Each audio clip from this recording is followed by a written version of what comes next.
What's up, everybody? Isaac here, Civil Engineering Academy, coming at you with another fun podcast episode. This one's going to be a little different as you're going with us live. We are at spring break with the kiddos. Hello, kids. Yeah, St. George. If you're watching this on YouTube, you're getting a fun video. If you're watching it on audio or listening to it on audio, I mean, it'll be a fun time too. So you got Abigail, and Claire hanging out, and Lisa too. So follow with me. We're gonna walk down the and Chloe. Where's Chloe? There's Chloe. Got the whole family here. So we're just gonna cruise around. We are at Snow Canyon today. It's an awesome place if you've never visited this place.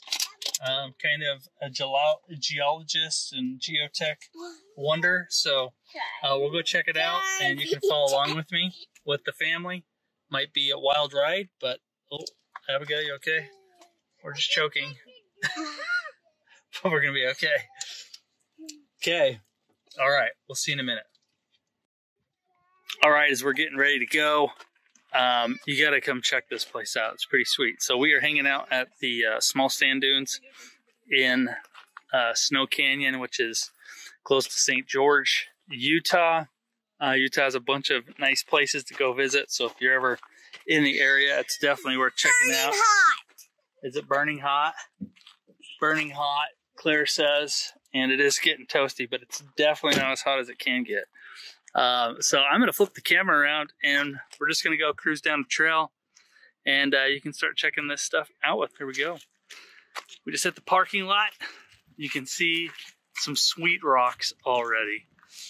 A lot of people climb this wall face of this rock as well.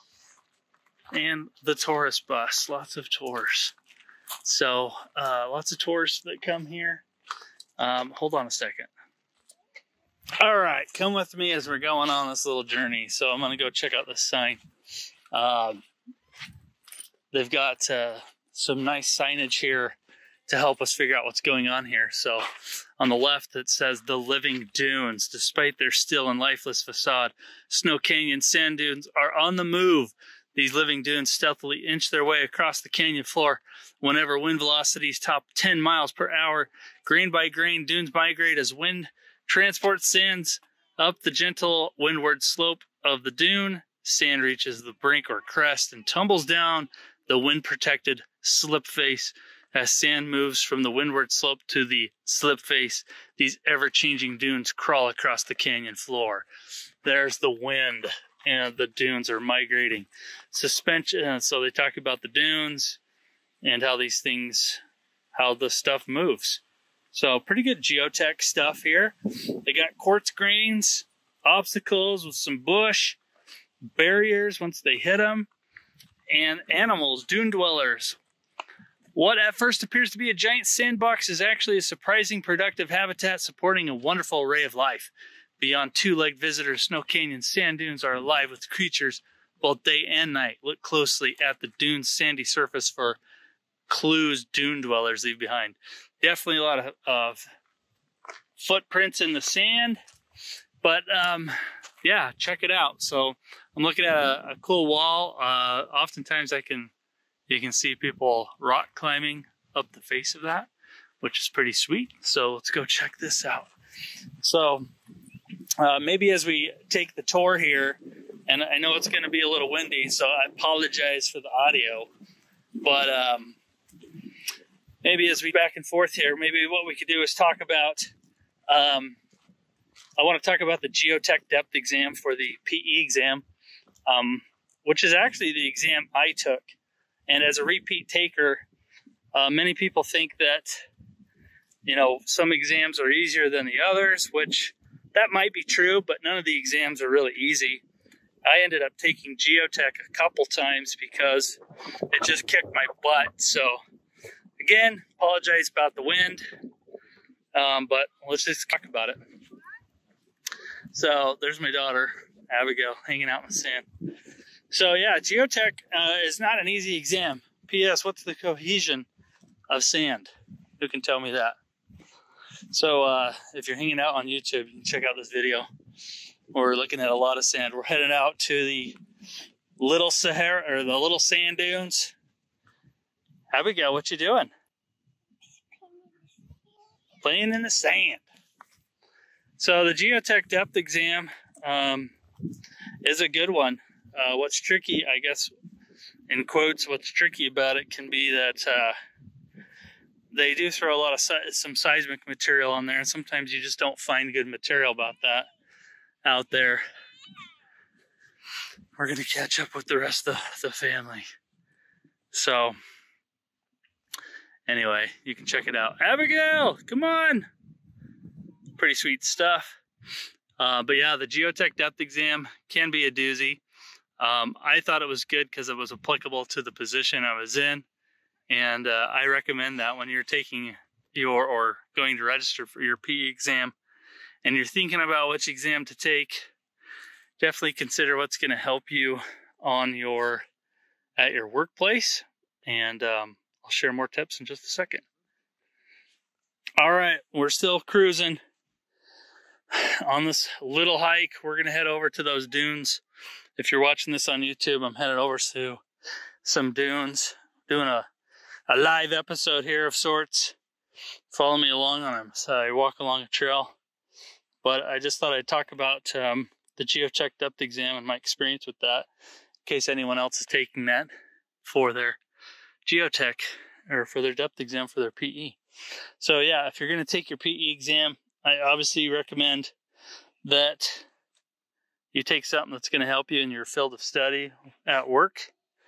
If you notice that you hit a wall with that, sometimes people do, or they're unsure about what to take because it's not really applicable to their job, I'm going to always recommend looking at what you did really well in school. So if you kicked butt in school, ooh, look at those cool rocks. Pretty place. If you kicked butt in school in water resources, but you work for a construction company and you don't want to do the construction depth exam, then you should do water resources, because that's what you're going to score well in as you put your head, get it buried in books. Abigail's digging a hole. Come on, Abigail. Because you're going to have your head in books for a few months. So if you did well in that particular area at school, I definitely recommend taking your depth exam in that area. I probably didn't wear the right clothes for a hike in the sand dunes, but it is what it is. All right, let's keep going. So yeah, those are my two rules when we're talking about taking a depth exam. First rule is going to be what's going to help you at your workplace. And the second rule is, if you're not sure what that is, consider what you did really well with in school and shoot for that. Because if you enjoyed it in school, you'll enjoy it eventually as you get your head back into books studying for the PE exam again. As it goes, as you prepare for it. Pretty view I'm looking at. Definitely check this one out on YouTube, where we post our videos.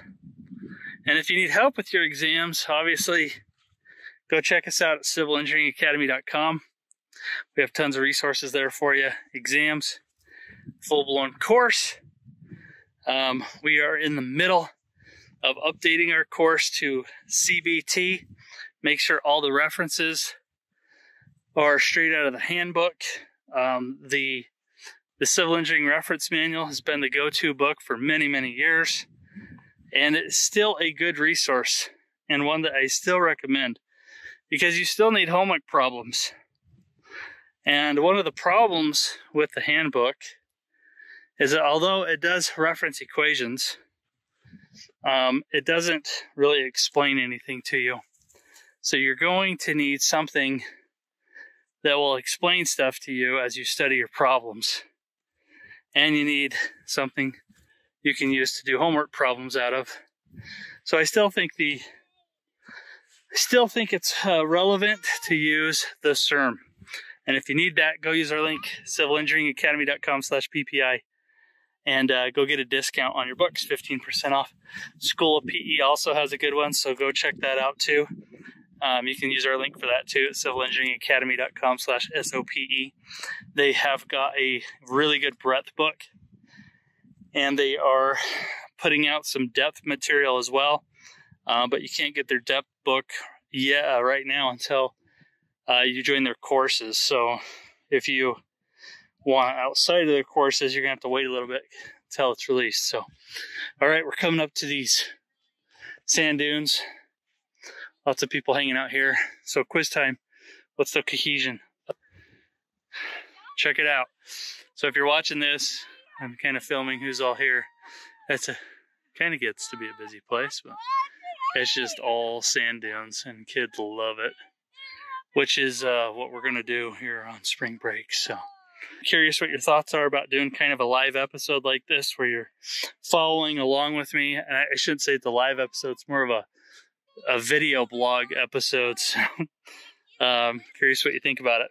Anyway, more tips coming in a minute.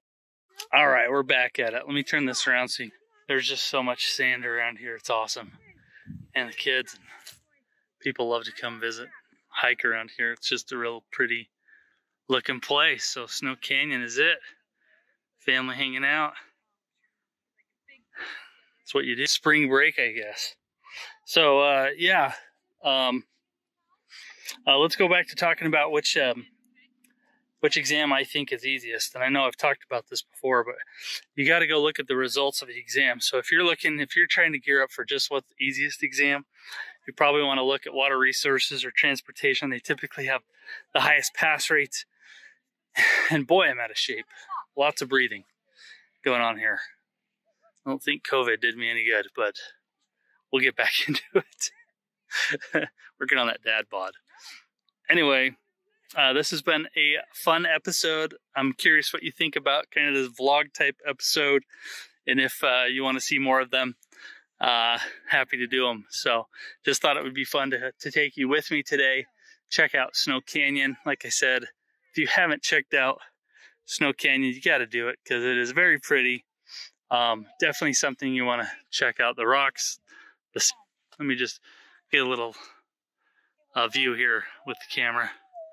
Something you definitely want to check out. So plenty to do here. You can camp here. You can rock climb, bring your kids, hang out in the sand, and all that fun stuff. So let's look over here. Sweet. All right, I'm gonna go hang out. Hope you enjoyed this episode. It was a quick one. Hopefully I've given you some tips taking your PE exam. Whether you are taking the geotech depth exam, you definitely want to study hard for that one. It does include some seismic stuff, so make sure you try to find some good resources, which can be difficult for the geotech, but they are out there. And now that the exam's going CBT, obviously you can't bring in anything with you, but you need to understand what's in the handbook, use those to solve your problems, and then understand which codes are given to you as well. You know, if you're listening to my advice, definitely take what's going to work for you at your workplace. That's going to be the number one thing. And the second thing is going to be what you're going to do well with, you know, in general. So if you did well in school, you're going to crush the water resources or construction or whatever to do that one, because you want to give yourself the best possible chance to pass that exam. And it'll be good for you, the springboard for the rest of your career. So go check us out. If you need resources, go to civilengineeringacademy.com. We'll be there to help you every step of the way. And if you need a course for the PE, check out the Ultimate Civil PE Review course, which we are in the middle of revamping for CBT. And that's at civilpereviewcourse.com. If you need an FE review course as that first step, go check out the Ultimate Civil FE Review course, which I've built with my brother Mark. And you can check it out at civilfereviewcourse.com. And lots of good reviews, lots of good stuff there. Will help you pass that exam faster. Same with the PE. So go check out those resources we have for you. And if you want free resources, just check out our YouTube channel. We have them there too. So that's what we got for you. I hope you enjoyed this one. Claire, what do you think? Hot. She says hi and hot. Okay, I'm going to go ahead and enjoy this one. We'll see you in the next one. Bye.